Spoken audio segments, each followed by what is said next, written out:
Ladies, gentlemen, boys and girls, welcome back to LEGO Racers 2, and today we are heading off to, well, outer space in the wonderful and magical world that is Mars. Yes, Mars, as in the planet, and with aliens. Look at this alien. So, this is where, when I was recording this game by myself, oh boy, this is where the rage really started to get going, because Mars here is a bit trickier. And that right there, what you just saw, is the main reason for it. The entire world, except for these small sort of platforms that you see on the sides, not on the sides, that you're driving on, the entire world is filled with lava. And as such, you do not have as much room as you normally would on, say, Dino Island or even Sandy Bay. And for that reason alone, this is why this is one of my most hated worlds. See right there! Oh, that is the one thing that cost me so many races in this episode. And as you will soon see, I believe this is one of the episodes that I did quite a bit of editing on. I edited this video down quite a bit, and this became one of my lot more longer video recordings. It's also, as such, that what I am going to be doing for a lot of these tracks is I'm going to show you one attempt where I, attempt to go around the track, and if I fail, it is when I'm going to be editing it out so that you guys don't have to fully suffer like I did. Also, another thing that's incredibly annoying is the fact that the CPU seems to know exactly where the perfect lines are and are able to turn a lot more sharper than you can, compared to you, who, as soon as you touch the sides of the track, you fall in and you lose so much of your placing that there's not even any point to sort of continue going around the track at that point. You might as well just reset and try again. Which happened to me quite a lot during this recording, as you are seeing right now. Oh man. I hated this. Here we are. Here's the first bit of editing. So yeah, as you can see, I failed so many times trying to record this. But I did not give up. I did not give up like on the first attempt. And as you see, I prevailed. I prevailed heavily. And we move on to the second racetrack. Oh, a green alien. That's new. There weren't any green aliens in the console game.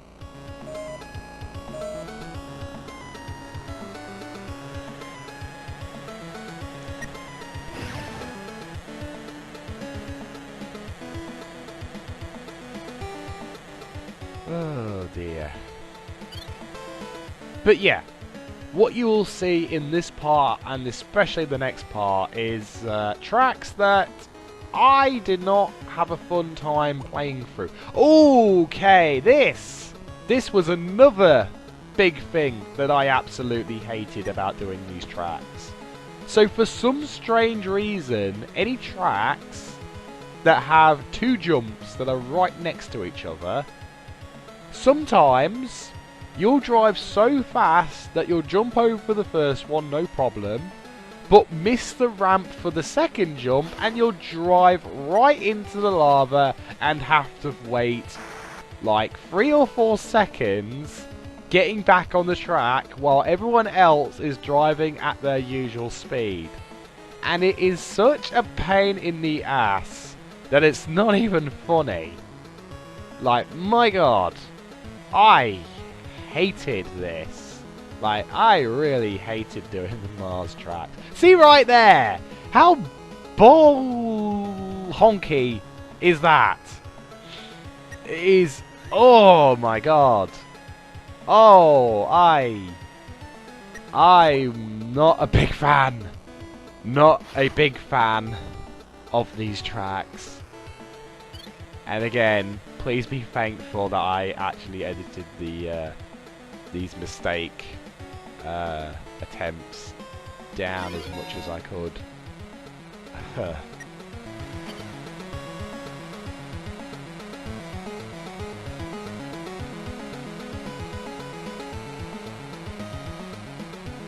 Yeah, as you can see, I think it was during this time I was concentrating so hard trying to get around all these tracks. See, I had to actually slow down at that point.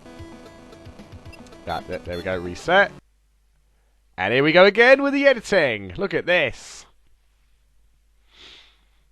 Now, some of these edited bits aren't as long as others. Some of them, luckily enough, don't take me too long to beat these tracks. But sometimes, some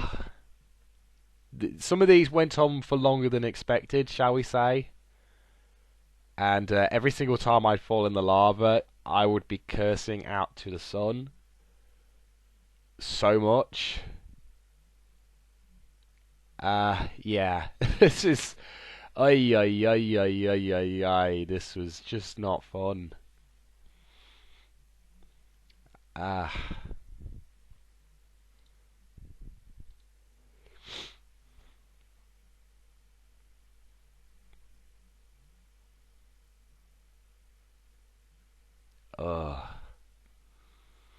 But as you can see, there after a selection of lucky attempts, as you can see, I do prevail,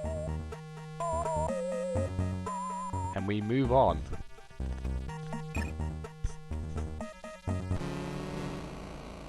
Now, see, that's another thing that I forgot to mention in the last episode. In the console game, when you're driving around the hub areas, you'd actually be able to fully explore the environment in your car, which is really kind of cool. Again, it's expanding on, you know, the Lego Racers formula, where instead of just a menu system to go to every single track,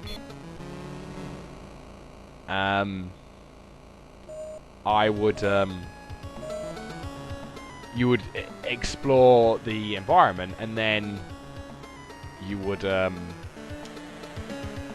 I trying to say? You would go to a small hub area to access the racetracks. But you can also, you know, fully explore the open world environments. In this version, however, they've simplified it to where, yeah, you explore the world, but it's in more of a... It's kind of like exploring the map screen in Super Mario World, as an example. Which, you know, I suppose if they couldn't properly do it on a Game Boy Advance handheld, you know, the whole open world exploration stuff, it makes sense to do it like this, so that, yeah, you technically still have a sense of exploration, but it's more of just a map screen. And you get to talk to the locals, and, you know, then take part in the actual races.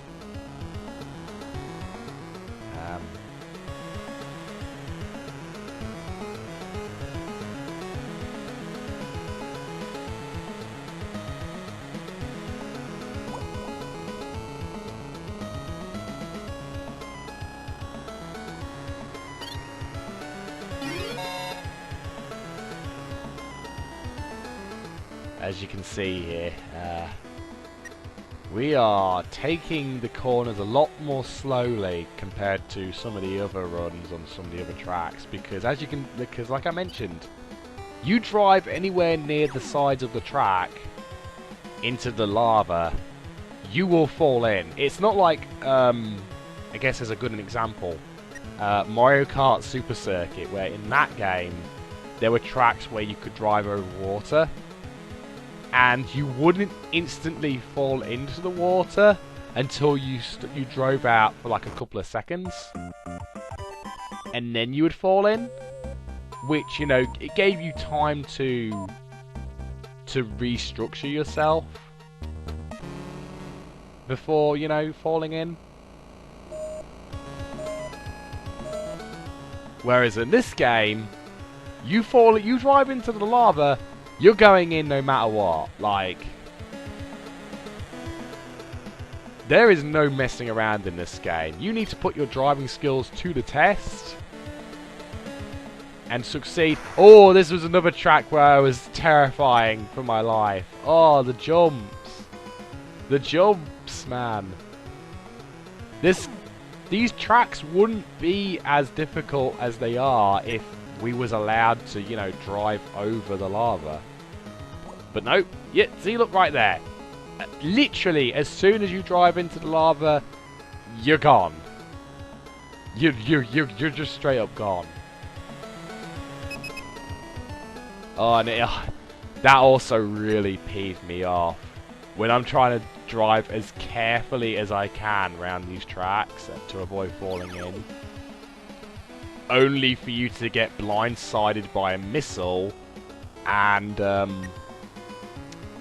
yeah, overtaken by Mr. Floaty Float over here, who literally has the ability to perfectly turn around every single corner whilst going at their regular speed.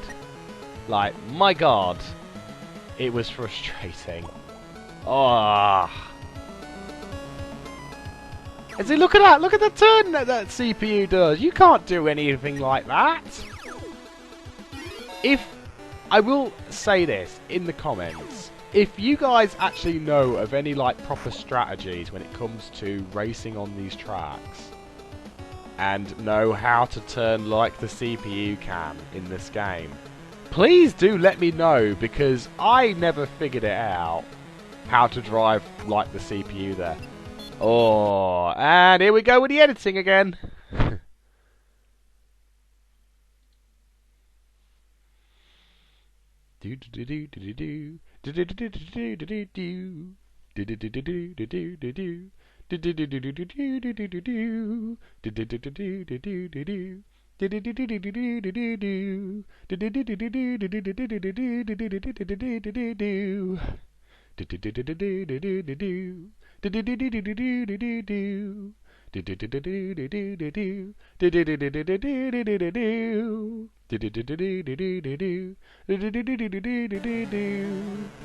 And we win!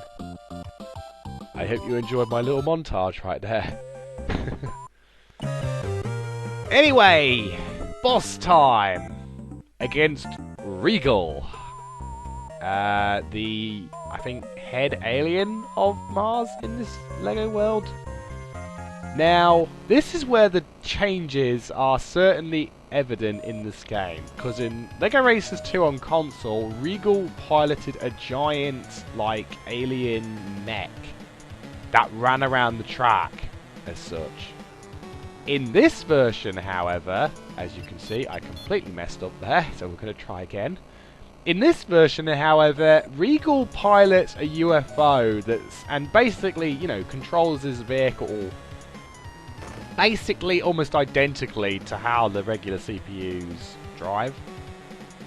Which, you know, I was a little bit disappointed, because I'm like, you know, I was curious to see how they were going to handle some of the bigger boss fights in this game, because in regular LEGO Racers 2 on PC and console,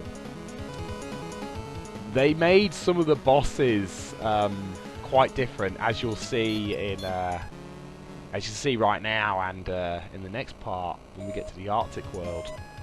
And yeah, this was also a doozy, because we have to deal with once again another tight turn. Excuse me.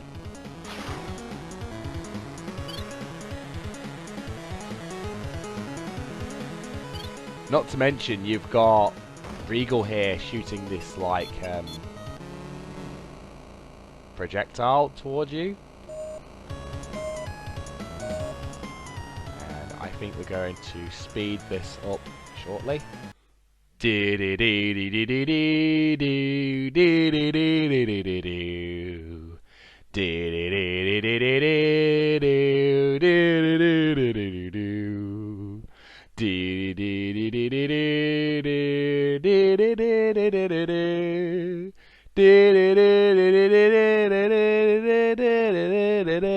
Bum bum. Yeah, I am not making you guys waste your time watching me fail at this again and again and again. Because this was not fun. This track wasn't fun. These levels on this lava-infested planet were not fun to go through. But we did it in the end. We beat Regal by literally 11 seconds. That's impressive. Wow. How'd you beat me? And we get his shield generator, meaning our vehicle can now take more damage before it blows up and make it a lot tougher. Awesome. Anyway, that is about it for this part of LEGO Racers 2. I hope you enjoyed it, and we'll see you all next time when we go to the deep Arctic. In the Arctic. Goodbye.